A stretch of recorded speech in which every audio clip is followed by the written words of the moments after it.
Hi, my name is Melissa and I am a teacher in the charter schools in Brooklyn, New York. And I wanted to sit down and chit chat with you guys about some of the pros and the cons that I've gathered so far in the past 2 years that I've been teaching. I feel like from the videos that I post, a lot of people see the glamorized version, working with the kids, doing a little bit of lesson planning, a little grading there. But there's some behind the scenes things that I think need to be shed to light. And a lot of you guys who are aspiring teachers will find this information valuable. And a lot of you guys who are teachers who watch my videos will probably relate to some of the things that I'm gonna say. So with that being said, let's get into the video. And if you see me looking down, I did write some notes. So let's get into it, some pros and cons that I have from teaching. So one pro off the back, like the first one I wrote that's highlighted, is working with children. I love working with children. Yes, they can be tricky sometimes. Yes, they have different personalities that's kind of hard to manage in a classroom setting. But seeing the kids' growth from September till June is the best thing in the world. I've had kids who come to me and they aren't able to say their ABCs, write their names. By June, they're writing complete sentences. They're spelling out their own words. They have their sight words, and it's just amazing to see. So working with kids is like the highlight of this job in general, period, point blank. One of the cons that I wrote down is the unrealistic expectations of administration. I feel like sometimes they are so far removed from the classroom that they say things like, you know, oh, we're gonna take it easy this week, have them do rules of the classroom, especially in September. But I need them to realize there's no such thing as soft launch in September. September is hell. Do you understand what I'm saying? Especially for kindergarten. September is hell. There's tears, there's refusal to do work, there's attitudes. So there's no like soft launch of September. And I feel like a lot of the expectations that administrations hold us to is here, which is good because we need a standard, but it should be down here. So admin expectations are kind of high sometimes. That's a con for me. Another pro that I wrote down is building relationships. I love to build relationships with my families because it allows for them to trust me, which allows for a better teaching environment. Because honestly, we're a team. If whatever I do in the classroom is not reinforced at home, then it's not gonna stick. So if the parents trust me enough that what I'm telling them is true, like, hey, Johnny needs help with his letter sounds at home, can you please practice some letter sounds? Or Mary needs help counting. When you go home, when you walk home with them, can you count the cars?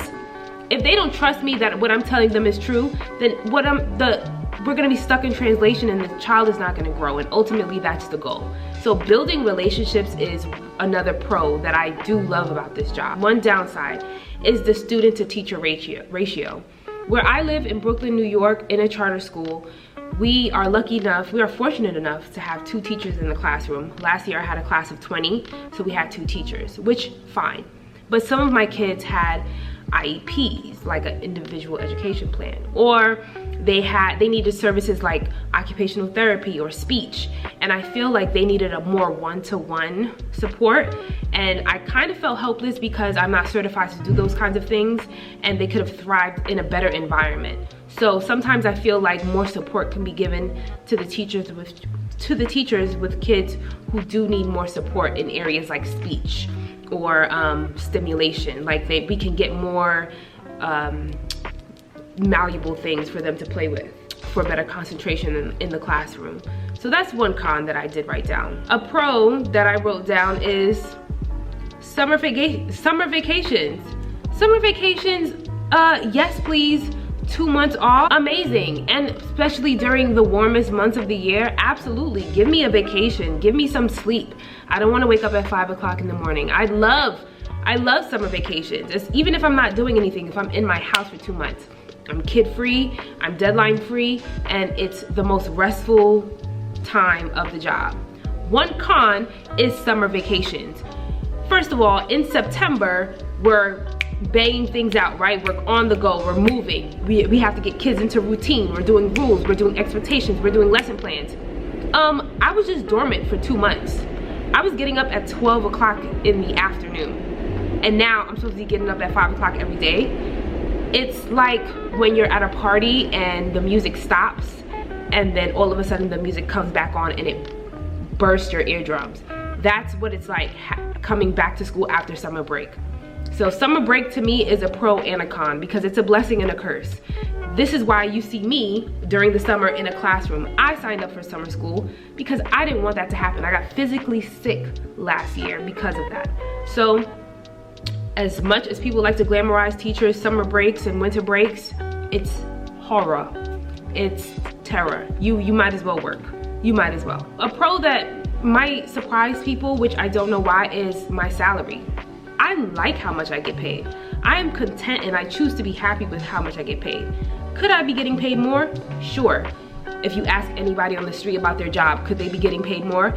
Absolutely. I never entered the teaching profession to be a millionaire, and I didn't expect to be.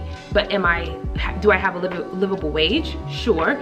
Are my bills paid? Am I able to move the way I want to? Yes. So I am happy with my salary. I'm not sure why people think that teachers we're miserable because of the salary. There's a lot of other things to be miserable about in this profession. But me, we good with my salary over here. Love it. I have no kids. I'm living in New York City. I'm fine. My salary is good to me. And also, a pro that I wrote down in teaching is your opportunity for growth. I've seen people go from teachers to admin to vice principal to principal and district whatever. So I think there's a lot of room for growth and a lot of room for personal growth as well, like in education. So you can always get certified in something. You can always better yourself in some area of teaching. So that's what I do like. One last pro that I have from teaching these past 2 years in kindergarten is the way my kids hold me accountable. If I say something, I need to follow through with it. Because if I don't remind myself, 10 out of the 18 kids will. Miss Moore, yesterday you said that we can watch a movie at 3 o'clock. It's 3 o'clock. Miss Moore, yesterday you said that you would give us blocks when we did math. We're doing math. Yes, accountability. Because they hold me accountable so I can hold myself accountable. So that's just a pro to this job. Love it. Love that. And with that being said, I think this is the end of the video. Thank you so much for watching. If you are a teacher, put some pros and cons that you have in the comments. Maybe we can relate off of each other, because these were like rapid fire, what I was thinking about in the moment after work. I'm about to head out of here soon. But if you're a teacher, give me some pros and cons in the comments. And thank you for watching, and I'll see you in the next video. Bye.